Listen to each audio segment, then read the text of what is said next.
Welcome to the project. High altitude, high speed, decoys and a full payload of bombs. Tonight, the extraordinary details of Operation Midnight Hammer and how the US planned and executed its stealth attack on Iran. Codename Operation Midnight Hammer. Last night, on the President's orders, U.S. Central Command executed a deliberate and precise strike against 3 Iranian nuclear facilities. The history-making stealth mission that saw the US strike from the air and from the sea, involving 125 military aircraft, 14 bunker-busting bombs, more than 24 Tomahawk missiles, and a submarine. This was the largest B-2 operational strike in U.S. history and the second longest B-2 mission ever flown. First, a portion of the aircraft peeled off on a decoy mission into the Pacific, leaving 7 B-2 Spirit bombers heading due east. Throughout the 18-hour flight into the target area, the aircraft completed multiple in-flight refuelings. When they crossed the coast, the planes moved into formation. Upon entering Iranian airspace, the U.S. employed several deception tactics as the 4th and 5th generation aircraft pushed out in front of the strike package at high altitude and high speed, sweeping in front of the package for enemy fighters and surface-to-air missiles. Then it was time to release the bunker-busting bombs, all aimed at the Natanz nuclear site and Fordow, buried deep under a mountain. The lead B-2 dropped 2 GBU-57 massive ordnance penetrator weapons at Fordow, with a total of 14 MOPs dropped against 2 nuclear target areas. The third site, Isfahan, hit from the sea, a US sub launching more than 20 cruise missiles at key targets. In the Situation Room, President Donald Trump watched the whole thing unfold in real time. It was an honor to watch him lead last night and throughout, and to our great American warriors on this successful operation. The power of the attacks on full display in these before and after shots. The operation President Trump planned was bold and it was brilliant, showing the world that American deterrence is back. When this president speaks, the world should listen. We are live from the lands of the Kulin Nation, and Gary Slater is a retired US Marine from ADCG who has experience with these kinds of operations. Gary, how difficult would this have been to execute? So clearly this is a decisive moment in Middle Eastern history and in world history and for the second Trump administration. So I have full confidence that a lot of planning and effort went into this. This is not a routine operation. It's a very difficult, very complex and challenging joint military operation where a lot of things could go wrong. But there's only one country in the world that could pull this type of operation off, and that's the United States. But it needs to be stated and understood that the Israeli Defense Force really set the conditions for this operation by doing a lot of the hard work up front to neutralize and degrade the Iranian air defense system. So while I don't want to downplay at all the challenging, complex nature of this operation, it would have been very difficult and very different if the Israeli Defense Force hadn't already taken the shaping actions that it's done in the last week or so. Are we talking there might have been, weeks, perhaps months of planning that went into this? So the U.S. and Israel separately have been planning for an operation like this for decades. The targeting sites are known, and the U.S. has an extensive targeting process and intelligence cycle. They've been planning for this type of operation for years. The specific operation and the tactical details probably have been weeks in the planning, and just in the last few hours and days leading up to the mission, all the particular details had to be ironed out, taking into account the weather, the status of Iranian forces on the ground, and factors like that, the current status of their air defense system. So the answer is years, months, weeks, days, and hours, right up until the last few minutes of executing the operation. Now the bomb damage needs to be assessed. That seems to be an extremely difficult operation in itself. How are the Allies, the Israelis, the Americans, going to work out whether it worked or not, how much is left, what's not left, what they've moved? How's that work? They're going to use all means available. We're all relying on satellite imagery, which is now ubiquitous and available in the open domain. But there are other means as well, signals intelligence, electromagnetic intelligence, and there's plenty of indications and plenty of open source media showing that the Israelis have fully integrated and infiltrated into the Iranian regime, and they probably have people on the ground that know just what to look for and who to talk to. So all of those sources and methods that remain classified for obvious reasons will be brought together to try to provide the best estimates possible. Gary Slater, I appreciate your time. Thank you. My pleasure. Thank you. Scary stuff happening there. Hey, before we get into the show proper, I've got to really mention and acknowledge someone who's added a lot of firepower to this panel. What? And that is Steve Price. Thank you. Now, Pricey, I want to get to your highlights, because there have been many over the years. And a few lowlights. No. Well, they're often the same thing. Yeah, right. Exactly. But you are much loved, and you've been here right from the start. How are you feeling about this? Sad. I don't know what I'm going to do next Monday night, for example. Mate, I've told you, with me, come over, bottle of red. My daughter Kate's here tonight, and she was 11 when I started doing this. So she was still in primary school, just in secondary school. And so, yeah, it's just been a Monday night. I mean, I've been very privileged to sit here. I've always been amazed that an old white guy like me sitting on the end of the bench was ever going to be allowed to stay for more than a week. And it's turned into 15 years. So I love the crew behind this show. They are the best in the world. The product they do. Look at that package we just saw on a very sad event in Iran. But the on-air hosts have been fantastic. You've all been very generous and kind to me. I'll go all the way back to Prickly Charlie and Prickly Charlie. Harry Bickmore, of course, and Waleed's been with me a long time, so have you, Sarah. Sam, we've had Husey, Elia, Little. You're the man. Pricey. I can't wait to see your highlights a bit later. Are you just saying that because he looks like he's serving canapes tonight? Yes. I thought I might have been able to get a martini. I'll get you a quiche in the break, mate, but thanks for those words. I mean, anyway, we've got to do news, but... We'll talk about it later. Yeah, OK. All right, for the first time in a decade, Aussie rock legends AC/DC are set to perform on home soil.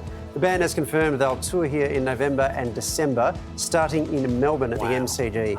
Shows are scheduled for Sydney, Perth and Brisbane. The Adelaide show will be part of the BP Supercars Grand Final. Tickets go on sale Thursday. Sorry. Supercars. It's a Bogan Dad wet dream right there, isn't it? All right. It's South Australian Premier Peter Malinauskas. He was talking it up today. And you know that AC/DC lyric, you've been thunderstruck. Well, I think Pete showed us what it looks like. So this is at the press conference, the announcement. Now the energy is, look at that. Electric. Wow. This is good stuff. Oh, Pete. Moving a bit slow. Come on, get in there, Pete. Come on. Liven it up. Fire up, mate. Look at him. It's a deer in the headlights. Okay. Highway to a hella boring press conference, more like it. We got... Okay, Great. silence. Audience didn't laugh. So, just for those at home, we're playing Project Bingo. The crew put this together, and there's a square on mine that says, "Audience doesn't laugh at Sam's joke." Yeah. Tick! The worst part is I have to tick it as well. You do. So thanks, everyone. And well done to you for complying, Sam. We're off to a break. We'll see you soon.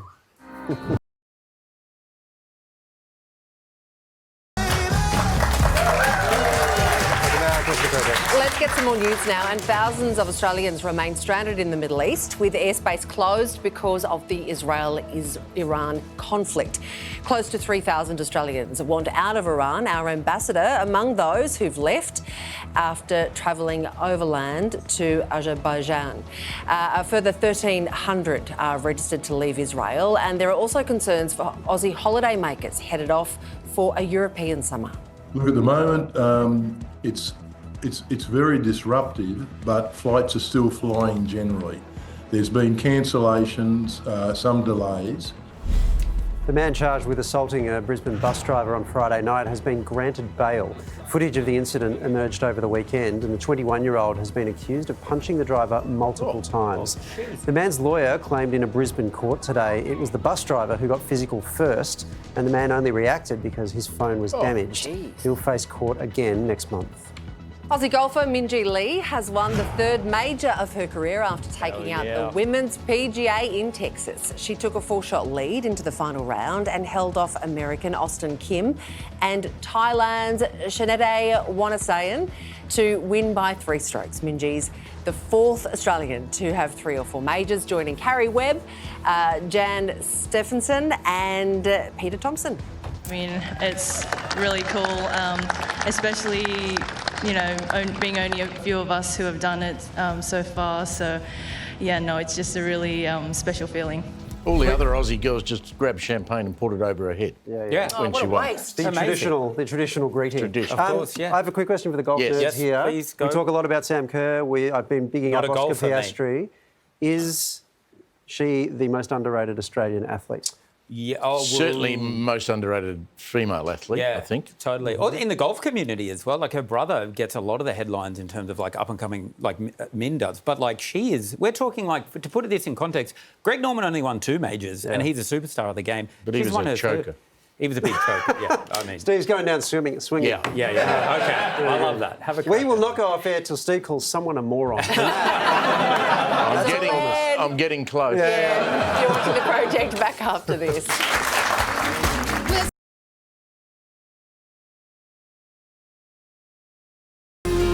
Welcome back. The woman in this next story is a former beauty queen. She's glamorous and polished and not at all what you'd expect a convicted drug dealer to look like. But as Georgie found out, there's a whole lot more to Felicia Jamiers than meets the eye. And just a warning, this story raises the issue of domestic violence. I was completely covered in blood and I was just screaming F-U-C-K. It was the early hours of February 9, 2016.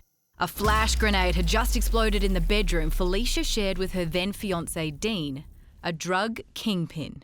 Initially, I thought it was a home invasion and I thought I'd been shot in the face. It wasn't a home invasion, it was the cops. Police were conducting a drug raid months in the making. I started to crawl towards the walk-in rope to try and get shelter from the grenades that were coming in the bay window. And then a cop stepped through and he was holding an assault rifle to my head and he was yelling at me to put my hands over my head. But by this point, I really couldn't because my hand was mincemeat, my elbow was hanging out, so I was kind of dragging the arms up so he wouldn't shoot me. Is it usual for grenades to be used in a home raid? Definitely not. The last time it was used prior to the raid at my house was during the Lint siege on Manmonis. So it's a bit ridiculous. What was the extent of your injuries? I had third-degree burns. I had a shattered wrist. My wrist was dislocated. I had, like, my fingers are basically, like, hanging off. They were, like, severed. Felicia grew up in a rough Sydney neighbourhood surrounded by violence and poverty. I had a pretty good childhood. I had a loving home, loving parents. The thing that was traumatic for me was my father's addiction. You grow up with a lot of detrimental ideas about self-worth, and you tell yourself as a child, if I'm not worth more than a bottle of vodka, am I worth anything at all? As she grew older, Felicia realised she could make money from her looks. She modelled and entered beauty pageants and went on to become a 3-time Miss Australia winner. I loved it. I thought it was great. It was fun. Got to get my hair and makeup done, got to dress up, got to go overseas, got to meet girls from all different countries. But Felicia had a knack for attracting men on the wrong side of the law. She became immersed in the underground world, seduced by the spoils of the luxury lifestyle. King's Cross back in the day was amazing. We used to party a lot. We had a lot of fun. It was just so colourful. It was so rich with different personalities. You know, you could be a bit wild and get away with it. It was a good time until it wasn't, because I didn't expect my life to shift and change as quickly as what it did. What were those shifts? A much higher level of power, more money, and also to more police scrutiny. So getting your house raided, getting a car pulled over and ripped apart, having a prohibitions order on your home so the police can come into your home at any time and just go through all your things. Were there elements that you admired about that club culture? Yes, the loyalty and a brotherhood and a sense of family. And I think that sense of family is what is appealing to anyone who's from a broken home, especially all of the lost boys that gravitate towards bikie gangs.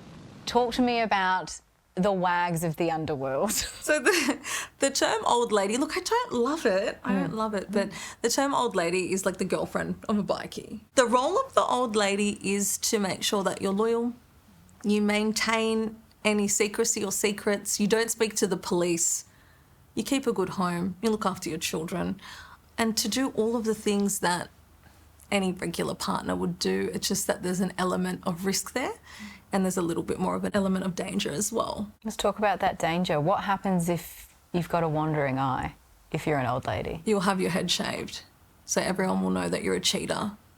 What happens to the man? There's usually no consequences. Gang life can be violent for women, as Felicia discovered during a relationship with a man called Cam that almost killed her. The higher up that he was in the club, the more violence he was bringing into the home. The scariest moment was right before I lost consciousness when I was strangled and I ended up in the hospital. And it scared the hell out of me. I thought there's only a matter of time until I'm going to be dead. So I was helped by my mother to put a plan in place, and I had a safe place to go where I knew I would not be found.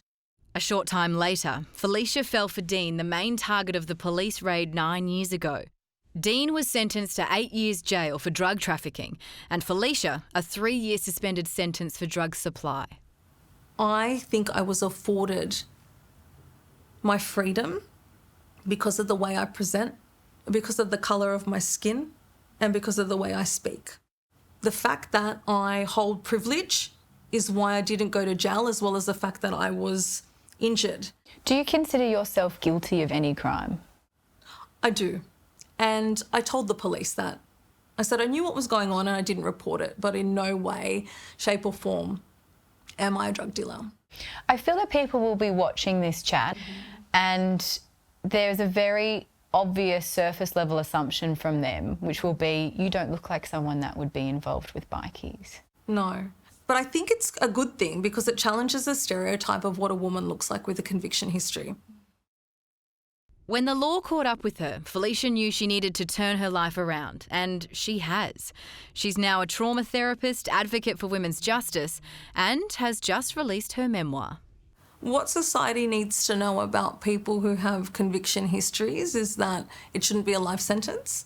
They should have second chances. They should be offered meaningful employment. And they want to contribute back to society, and it saves them from going back inside. So I'm hoping that by me speaking about these things, I'm at least planting a seed for people in the community that have the opportunity to open doors for women who would usually have doors slammed in their faces because of their criminal history. What an extraordinary woman. Felicia's memoir, Accessory, is out now. And if this story has raised any issues for you, you can contact 1800-RESPECT on 1-800-737-732 or Lifeline on 13 11 14. We're up to a break coming up. From sleeper cells to cyber attacks to shutting down global oil trade, we dig into some of the cards Iran has up its sleeve after yesterday's US strikes. You're watching The Project, Sissy.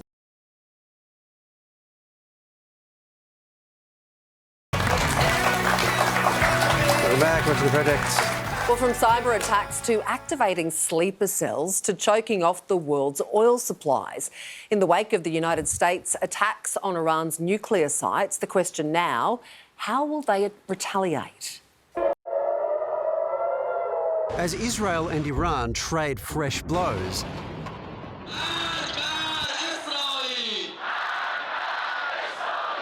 Australia today declared its support for the United States strikes on 3 key Iranian nuclear sites. Could you just explain why you've waited until now to explicitly express your support for this action? Well, we aren't a central player in this conflict. That's just a fact. The US administration at pains to insist its sole aim is to dismantle Iran's nuclear capabilities. We're not at war with Iran, John. We're at war with Iran's nuclear program. We don't want to achieve regime change. Before Trump chose to lob this curveball.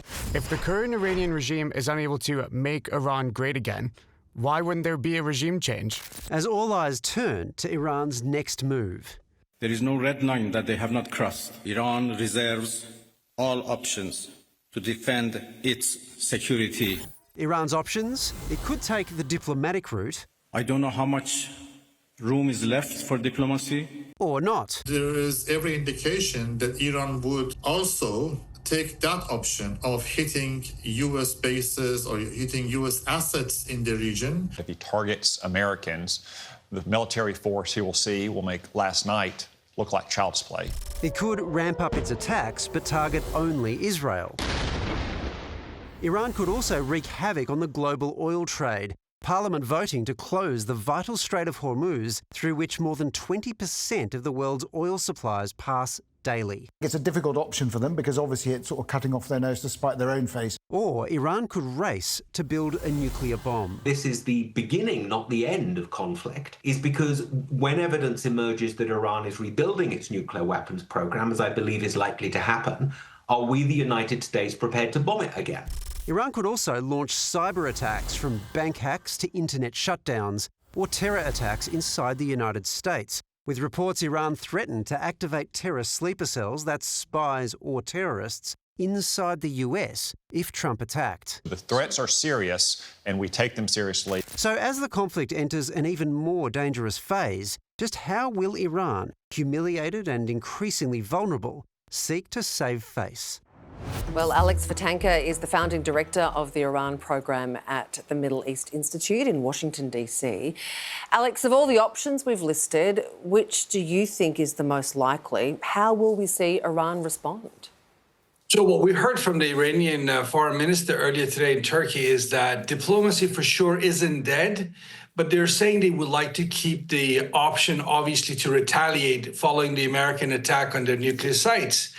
But then what the Iranian foreign minister couldn't really tell us was, the nature of that retaliation. And we have to ask ourselves the question, who in Tehran is going to make that decision? We know Supreme Leader Ali Khamenei is kind of in hiding. We have to assume he's still in communication with his inner circle. But how much freedom do they have to actually sit down and have a proper sort of conversation about what to do? Islamic Republic is not a democracy by any means but there is a culture of debating. So the question is, if they don't have the space to have that conversation that they usually would have had, are we sort of maybe looking at the hardliners and the Revolutionary Guards, men in uniform basically, who might be pushing for sort of more of hawkish retaliation versus the diplomats like Arakchi and others who are actually saying, and we're hearing this clearly from sources in Iran, who are saying, actually, guys, do you know what you're doing? Because we don't have good military options. If we do anything that we might not be able to control, that might very well bring about the sort of American reaction as Trump is promising, but really put the Islamic Republic, its future at risk. Alex, the world is keeping an eye on the price of oil, obviously. The Straits of Hormuz. Iran, presumably using the Houthi rebels, could cause a major disruption there. Do you think that might be one option? They talk about closing the Strait of Hormuz to get everybody's attention. They feel like they're alone, right? Nobody's there to help them. Israel has the United States. Europe pretty much backs the Israelis. Who's backing Iran? Nobody. They're alone. And you're hearing officials in Iran articulate that, you know what, if nobody's going to come to our aid, if we're going to have to fight it out and, die, we're going to try and bring as much damage and bring as many of these countries that are not helping us in the region to sort of essentially, burn with us, if you will. But that's the last resort. I don't think they're there yet. I think they're still hoping they can survive as a regime and put an end to this. So clearly survival is perhaps the most important thing for the Iranian regime, and it faces this threat externally now. But it's also extremely unpopular amongst its own people. What's your sense of how the people are responding to the fact that their country is under attack? Are they going towards the regime, or are they still antagonistic as ever towards it and perhaps hoping that it gets toppled? Yeah. So, just to give you context, when you spend 46 years repressing your own people, don't expect they're going to turn around and love you overnight just because, Trump starts dropping bombs or Israel does. So there's a lot of anger in Iranian society. But having said that, it's early days. Some of these reports are suggesting that close to 1,000 Iranians have died already in the last 10 days. If these numbers keep coming in, every country will rally around the flag at one point. Iran will be no exception. But what does that mean in practical terms? This is the nature of this conflict isn't one where you ask volunteers to jump on a bus, go to the front, as was the case during the Iran-Iraq war, and fight for your country. So practically, even if people rallied around the flag, what does it mean? It's a big question mark. Regime change is clearly on the table. Donald Trump is talking about it quite stridently now, actually. If the regime were to be attacked and then ultimately fall, what would follow? Again, big question mark. A lot of energy in the Iranian opposition, both inside of Iran and certainly in the large Iranian diaspora. A lot of energy, a lot of anger. People want to see a free, democratic Iran going forward and not the theocracy of the last 46 years. There are individuals who have plans, but do they have the capacity to bring the regime down? Massive, massive question mark, because there are 5 or 6 million Iranians who still support this regime, and some of them might decide to die for it. So you got a lot on your plate if you're trying to be the next leader of the Islamic Republic and prevent the country from descending into civil war or anarchy. So many unknowns. Alex, thanks so much for your time. Thank you. In other news, new research suggests a diabetes and obesity drug that's similar to Ozempic but comes in pill form may perform better than similar injectables.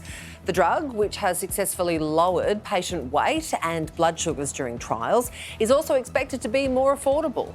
The company that makes it will now seek approval to sell the medication here in Australia. And Tesla has launched its robo-taxi service in Austin, Texas, but it's not yet fully autonomous. Unlike other driverless taxis that are operating in America, there's an employee in the passenger seat to ensure that someone's on hand to react to dangerous situations. They're called safety monitors, and they'll be able to hit the kill switch. I hope that means what I think. If something goes wrong, the taxis will only operate in a small area of the city. Do you reckon the moron who's sitting there in the is going to have the normal BO issues that people who drive around in those silly cars that we have to hire on our phones? Are you angry? My yes. Fantastic. Sorry, that's just another bingo thing. I agree, though, Pricey. God, that was my first thought. I was like, it's just adding extra BO into the car. So why do this? What's the point of a driverless taxi with a guy? I think it's if the robo-taxi goes rogue and drives off a bridge, you don't die alone, which is quite nice. When you put it that way, it's really sensitive. Yeah, it's beautiful. Thanks, Tesla. Anyway, guys, as we enter our final week here at the project, we're doing big shows all leading to our final big goodbye on the Friday. But New South Wales Premier Chris Minns, he got in front of the mic today and he had some great news for our show. The latest information I have is that the tunnel boring machines will begin soon, as in the next few days, which is good news for the project. There you go, fantastic. So I thought our security passes would lock us out, but turns out there's a tunnel that I can get into still stationary. Yeah, you just need to bore your way through. Yeah, it'll be fine. Now, Pricey, yes, let's acknowledge this properly. It is your last show on the project. Can I say it's been so much fun working with you over, what has it been for us? Probably 14 years. Yeah. Which is extraordinary, and I'll miss it. I really, really miss it. I will too, and my eyes light up when I say moron. You get so excited. You've just loved it. Can I just make it my ringtone, and then that way we can sort it out? I've done things on the show that I would never have agreed to do. Yeah. So to pick one highlight is very difficult, but I opened my fat mouth one night when we were asked the question, what is something you've never done in your life that you'd really like to do? Yeah. Carrie was there, you were there, Silly Hellier was over Silly here. Hellier. And I said, I've never been in a stage musical. I'd really like to do that. Why would I say that? Now, our good friend Sharon got to work, and I ended up on a Friday night at the Regent Theatre in Melbourne with a packed audience. Oh, my God. Appearing in Priscilla, Queen of the Desert. Christ. And I had 3 days to learn the dance steps. That didn't work very well.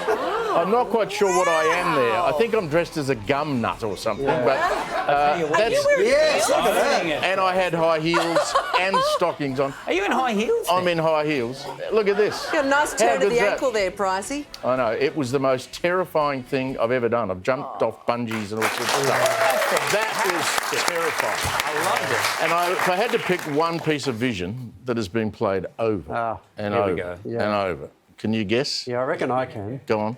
Is it the skydiving vision? Yes. Yes. I agreed to have a Look at reverse this. skydive. Look, here he is. At some Look at that. some place in Sydney, and of course that became my signature look on the project. I think we played that so much that it eventually got banned by the production team. You're still wearing... I thought you were going to say the dancing. You're still wearing the high heels in that, which I like. Now, my favourite vision, and look, you might have jumped in early. I've used it so much on the show, but it always warms my heart. Is it? Look at this.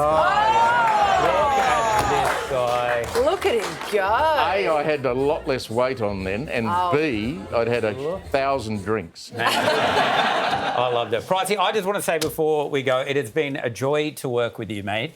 When I started on the show, I had no idea what this Steve Price... I was shitting myself. I didn't know what I was going to expect. And Gab, one of the great producers that worked here, I remember on my first or second day, said to me, she goes, I've never met anyone that's more respectful in the workplace than Steve Price. And I back it and I endorse it 100%. It's been a pleasure. You've got a killer new sense, Pricey. You'll do anything. Great sense of humour. We just love you. And you got a heart in there too. Sarah, thank you. Are you about to cry, Pricey? Is that what's going on? Yep. Aww. Very sad. These things don't come around very often. Do you want to throw to the break, Pricey? There's more project on the way. Stick around.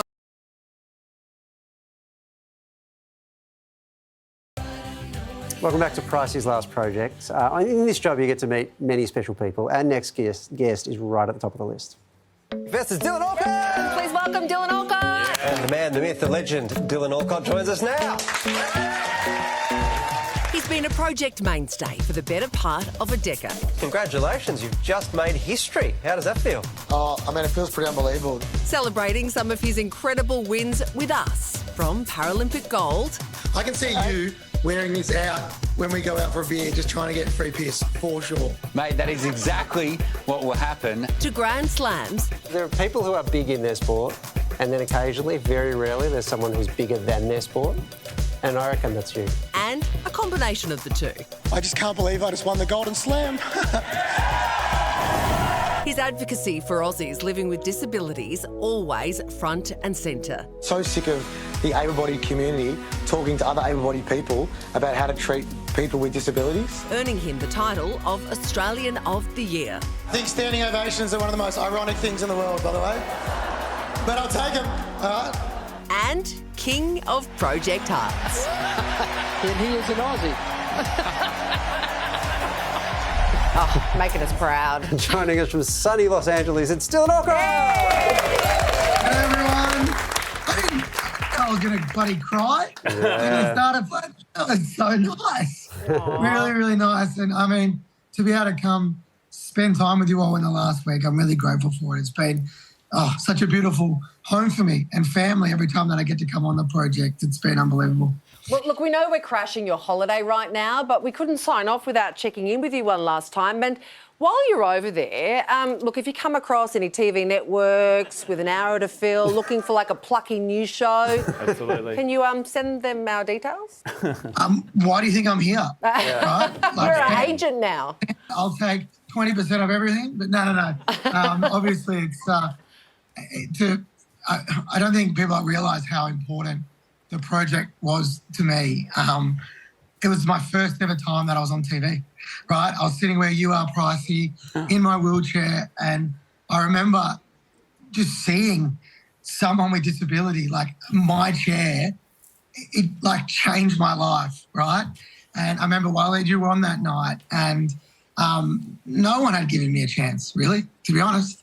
And as a person with disability, all I wanted to do was see people like me represented and to be trusted and to get that opportunity. You know, you're bloody going to laugh, but I don't think I win Australian of the Year, things like that, without this, right? I mean that, because it gave me that opportunity to just be myself, which was awesome. So on things like the Australian of the Year, which was extraordinary, it was fantastic that you were awarded that. What achievements are you most proud of, mate? Well, probably when I beat you and Sam at golf in a couple of weeks. That's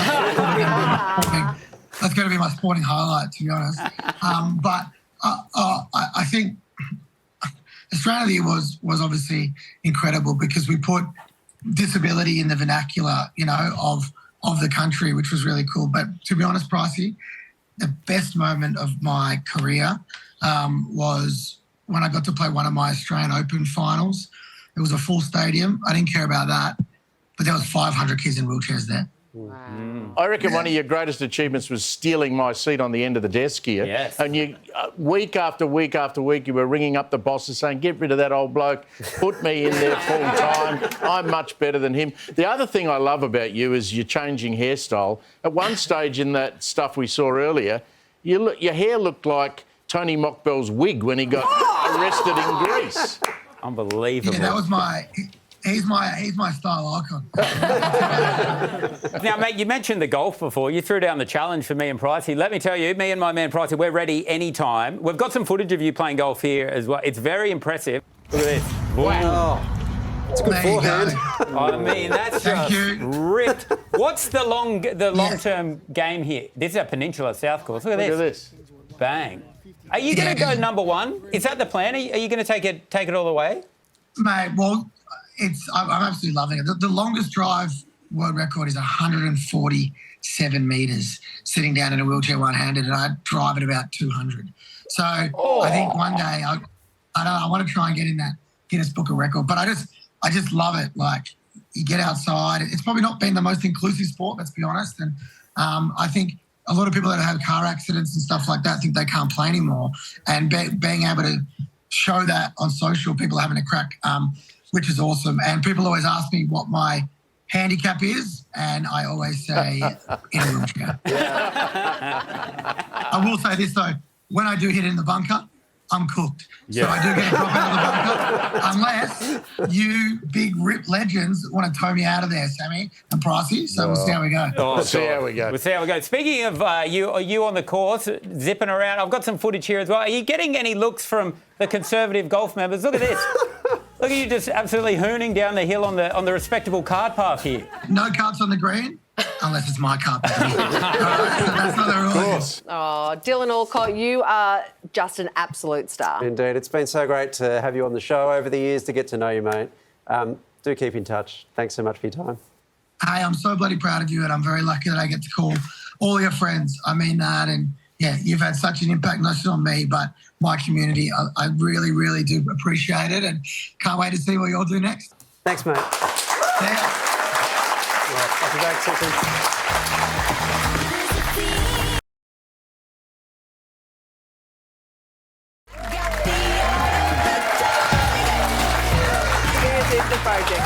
And this guest, just one of my favourites. He's been a friend since the very beginning. He got us through some pretty dark times. Hey, Ross, have you been getting into the Zoom thing? Oh, God, have I? Oh, the Zoom. I love the Zoom. Here's what you might like to do on the Zoom, right? Get a hat, right? I'll show you how to do this, right? What you do, is it Sherlock Holmes on the Zoom call, right? And people might comment on it. Oh, I like your Sherlock Holmes look you've gone for, right? But what you do is subtly, while they're banging on about all sales things, right? What happens is you just subtly just let the hat just float out. That's amazing. Or just let it go. I think the sales figures are going to be down this year. What? You please welcome Ross.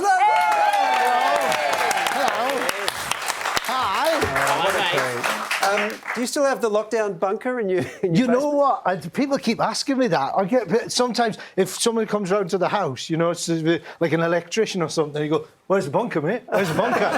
But we've moved house since then, so yeah, sadly don't have. In fact, I found when we were moving house, I found a box, and inside, I don't know if you remember this. I created a game show, and it had Billy Ray, Miley, and then the COVID. Like on a wheel, and you would spin it, and it was Cyrus or Virus. Yes. Do you remember that? It was one of the great... So is it Billy Ray? Yeah. Is it the back? Yeah, on the thing. And I found a box because I just chuck it, and it had miniature hats in it, the wheel. And then a hand that squirted hand sanitizer. Wow. And I couldn't remember what the joke was, but on the outside I thought, imagine if I died and somebody found that. Yeah. And it was pictures of Miley Cyrus and a hand, and on the outside it just said, "The Project." And I was just like some sort of mad scientist. In a bunker. In the bunker. Representation of the project, though. In many ways. Shall I let you into a secret? Yeah. It wasn't really a bunker. What? Look. What? Look, the show's coming to an end. I'm going to pull back the curtain. Oh, no. It was literally a shed. It was just a shed. It's all been a lie. Yeah. It's crazy. But but you got me through that because I was literally sat in a shed going, OK, better think of some daft stuff to talk about there. Well, you've been such a big part of the show over all these years. I mean, I don't want to make it about... Are you going to miss us? Oh, absolutely. You know what I'm going to miss the most? Especially what you do and what Peter Hellier does, what he used to do. My favourite thing, I like to tune in. I like to see the U-turns from the serious to the frivolous. Of course. To me, it's like watching... It's like turning up to a funeral in an ice cream van. It's literally... That's funny. You know what I mean? You don't want to... It's very serious. And you go, oh, my God, and they died. And then you just... Because the thing is that it's too easy to put the chimes on, ding, ding, ding, ding, ding, and reverse it. But what you did, and what Pete used to do, is just slowly back in. And when everyone was, an ice cream van, ding, ding, ding, ding, ding. And that's... And we're not going to get that. Whatever the new show is, whatever the new show that takes over, they're not going to have that. No. In fact, what I'm going to do is I'm going to hide in the studio. I'm going to dress as a clown, right? And then they'll be doing their normal news, right? And I'll just slowly slide into a shot like that. A waka, waka, waka. And that, in case people are wondering, they say, hey, it's called News. Is it called News Plus, the show that's taken over? I'm the plus. Yes. I'm just a clown sliding. Don't think that's going to happen, somehow. Is it true our show got you out of a sticky situation? Is it true? Yes, yeah. I was in Adelaide and I went running in the hills and I got completely lost. And I was and my phone was heat. You know when it overheats? Just turned into a diva. It went, I can't work in these conditions. And I was stuck there and this park ranger pulled up, this young woman pulls up and I was no way of getting out of this situation. Couldn't get a signal or anything. And she just went, she pulled up, she went, are you all right? I went, yeah, I'm lost. And she just went, hang on a second. She goes, I know you. And do you want a lift? And it turns out she's seen me do in the bunker. She'd seen me on this show. Yeah. How optimistic is this, right? She goes, yeah, I know who you are, so you probably won't murder me. Probably. We're getting axed. We've got a minute left with you. Plug your show. OK, Cranium of Curiosity. It's in... I still have to play Melbourne and I am playing Melbourne and Sydney, so there's tickets available. And can I have the desk? Can I? Have you got a new bunker you can put it in? Yeah, because we're doing the kitchen at home. And this is a nice worktop. Not bad. That's all right, yeah. I don't think it's going anywhere. We'll put it on Gumtree, Can maybe. Can I have pricey as well? Just maybe. Does he come with the desk? That'd be fantastic. You can get all the information on Ross's show on our website. Pricey, this is it. Is there anything you want to say? Thank you for having me. No, thank you, It's been lovely to be here.